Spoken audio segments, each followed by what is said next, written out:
Welcome to Arshan பாரதியில். இன்றைக்கி வீடியோவில் என்ன பார்க்க போகிறோம்னு பார்த்தீங்கன்னா, வாழைப்பழத்தை வச்சு வாழைப்பழம் கோதுமை மாவு ரவையெல்லாம் வச்சு ஒரு பிஸ்கெட் மாதிரி டிஃப்ரெண்ட்டாக பிஸ்கெட் மாதிரி செய்ய போகிறோம். வாங்க இப்போ எப்படி செய்யணும்னு பார்க்கலாம். இப்போ நான் இதுக்கு ஒரு 3 வாழைப்பழம் எடுத்து வச்சுருக்கேன். இதை நல்லா நம்ம தோல் எடுத்துகிட்டு கட் பண்ணி வச்சுக்கலாம். ஃபஸ்ட்டு நல்லா இது பார்த்திங்கன்னா பழுத்த வாழைப்பழம்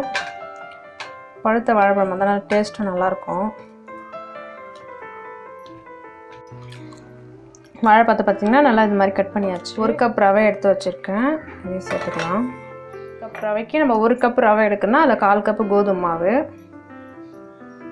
அதே 1/4 கப் அளவு சர்க்கரை சேர்த்துக்கலாம். நீங்கள் இனிப்பு நிறையா வேணும்னா கூட இனிப்பு சேர்த்துக்கலாம் கொஞ்சம் எக்ஸ்ட்ரா. இப்போ இது 3த்தையும் போட்டு நல்லா அடிச்சுக்கலாம். இப்போ ஒரு 5 நிமிஷம் போல் அரைச்சிக்கலாம்.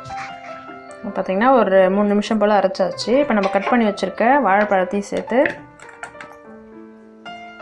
வாழைப்பழம் மையிற அளவுக்கு பறிச்சிக்கலாம். தண்ணிலாம் ஊற்ற தேவை, அப்படியே தான் அரைச்சிக்கணும். அளவுக்கு நல்லா அரைச்சாச்சு. அரைக்கலைன்னா இந்த மாதிரி ஸ்பூனை ஒன்று வச்சு நல்லா அடியிலேருந்து மேலேருந்து கீழே அந்த மாதிரி கிண்டி விட்டுட்டு அதுக்கப்புறம் அரைக்கணும்.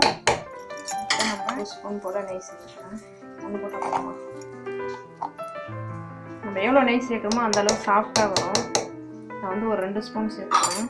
இது கூடவே ஒரு 2 ஏலக்காய் சேர்த்துக்கிறேன். இப்போ நான் ஒரு 3 ஸ்பூன் போல் பால் சேர்த்துக்கிறேன். இது காய்ச்சி ஆற வச்ச பால். இப்போ நல்லா இதை நல்லா அரைச்சிக்கலாம். அரைக்கலாம் இந்த மாதிரி ஸ்பூனை வச்சு கிண்டி விட்டு அரைக்கணும்.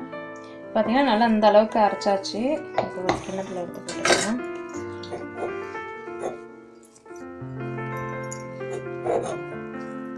பார்த்திங்கன்னா இது ஒரு 10 நிமிஷம் போல் ஊறட்டும். இந்த ரவைலாம் இருக்குல்ல, அது நல்லா ஊறி நல்லா நம்ம சப்பாத்தி மாதிரி தான் உருட்ட போகிறோம். அதனால் நல்லா கொஞ்சம் நேரம் ஊறட்டும்.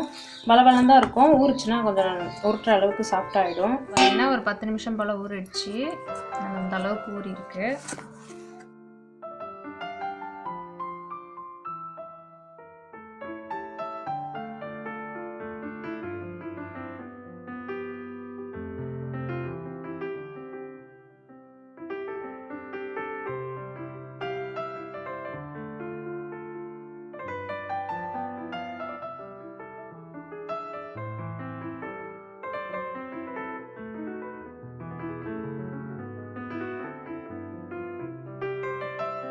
நல்லா பார்த்திங்கன்னா இந்த ஷேப்புக்கு நல்லா இந்த திக்னஸ்க்கு இருந்தால் தான் நல்லாயிருக்கும். எல்லாத்தையும் நல்லா இந்த மாதிரி கட் பண்ணி வச்சாச்சு. இப்போ எண்ணெயில் போட்டு எடுத்துக்கலாம். நம்ம எண்ணெய் பார்த்திங்கன்னா சூடாகிடுச்சு. இப்போ எல்லாத்தையும் சேர்த்துக்கலாம். ரொம்ப ஹை ஃப்ளேம்லாம் வைக்கிறதில்ல, மீடியமாக இருக்கட்டும்.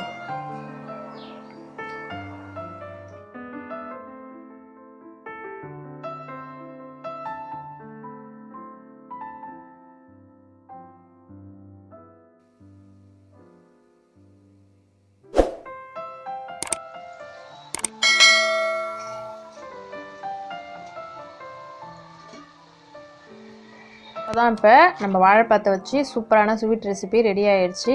இதில் நான் ஒரு மிஸ்டேக் பண்ணிட்டேன், அதை நீங்களும் பண்ணாதீங்க. நான் ரவை பார்த்திங்கன்னா அப்படியே குட்டி குட்டியாக தெரியுது. என்னோடய மிக்சியில் பார்த்திங்கன்னா ரவை மையலை. நீங்கள் அரைக்கிறப்ப பார்த்திங்கன்னா நல்லா மைய வச்சுக்கோங்க ரவையை, இல்லைனா இந்த மாதிரி ரவை குட்டி குட்டியாக தெரியும்.